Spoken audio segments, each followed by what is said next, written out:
शुभ सन्ध्या मेरो साथीहरूलाई। म आज यहाँ चौरस्तामा छु र यो मेरो आज यसपालिको लागि चाहिँ आज अन्तिम दिन हो। म यहाँ 1 महिनादेखिको यहाँ दार्जिलिङमा छु र दार्जिलिङलाई पनि धन्यवाद दिन चाहन्छु। Thank you Darjeeling for giving me space in your lab.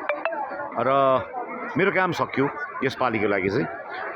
त्यस कारणले गर्दाखेरि अब आजको साँझ म चौरस्तालाई भेट्न आएँ, दार्जिलिङलाई फेरि एकचोटि भेट्न आएँ र दार्जिलिङलाई फेरि राम्रोसँगले बिदा पनि माग्न आएँ, किनभने भोलि बिहान म 12 बजीभन्दा पहिला निस्किन्छु र अब फेरि अरू साल बाचा त गर्न सक्दिनँ, तर जे होस् आउने एउटा चाँजो त्यस्तो प्रकारको मेरो सेड्युल बनिरहेको हुन्छ।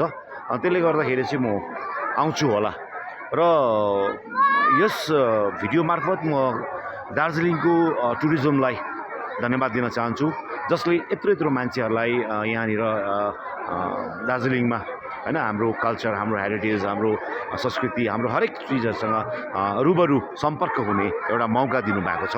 अघि हैन बाहिरबाट आउनु भएको छ अतिथिहरू, घुम्नु हुँदैछ, रमाउनु हुँदैछ यस ठाउँलाई हैन, यो मौसमलाई, हरेक चिजलाई उनीहरूले इन्जोय गरिरहेको छ। र यो चिजहरू अन्ली पोसिबल भएको चाहिँ कारण के हो भन्दा तपाईहरुको एउटा जो यो ब्याक अफ द स्क्रिन तपाईहरुले जुन चाहिँ एउटा मेहनत गर्नु भएको छ यसको पछाडि बसेर, त्यसको लागि मात्रै यो कुरोहरू सम्भव भएको छ। म धन्यवाद दिन चाहन्छु दार्जिलिङको त्यो सानो दोकानदारीहरूलाई, दोकानमा बस्नेहरूलाई जो सानो के अरे फ्लासमा चिया बोकेर चौरस्तामा घुमिरहेका छन्, माथि टाइगर हिलमा छ, तल चित्रेमा छ, हरेक ठाउँमा टुरिस्ट स्पटमा जहाँनिर टुरिस्टहरूले त्यो चियाको सिपसँग दार्जिलिङको त्यो भ्युजहरूलाई, त्यो के अरे इन्भाइरोमेन्टहरूलाई इन्जोय गरिरहेको छ। म धन्यवाद दिन चाहन्छु त्यो समस्त ड्राइभर दाजुभाइहरूलाई जसले टुरिस्टहरूलाई आफ्नो उनको मन पराएको गन्तव्यमा पुर्याउनु सक्नुभएको छ हैन। म धन्यवाद दिन चाहन्छु त्यो समस्त मेरो यहाँको बजारका जो हाम्रो साहुनीहरूलाई, जो दोकानदारहरूलाई, उहाँहरूलाई म धन्यवाद दिन चाहन्छु, किनभने उहाँहरूको परिश्रमले गर्दाखेरि आज यो चिजलाई एउटा रमाइलोपन भएको छ।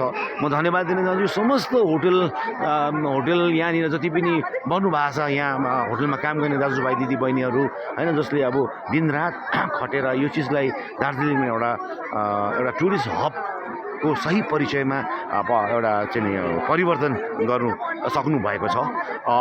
त्यसकारणले गर्दाखेरि सबैलाई अनि अन्तमा यहाँको जिटिए प्रमुखहरूलाई पनि जसले गर्दाखेरि चाहिँ यो शान्ति वातावरणमा तपाईहरुले यो सब चिज गर्नु सक्नु भयो हैन। यो सब चिज धेरै वर्षदेखि अब शान्ति छ, त्यसकारणले गर्दाखेरि सबैलाई धन्यवाद। फेरि पनि आउने बाचा गर्छु म।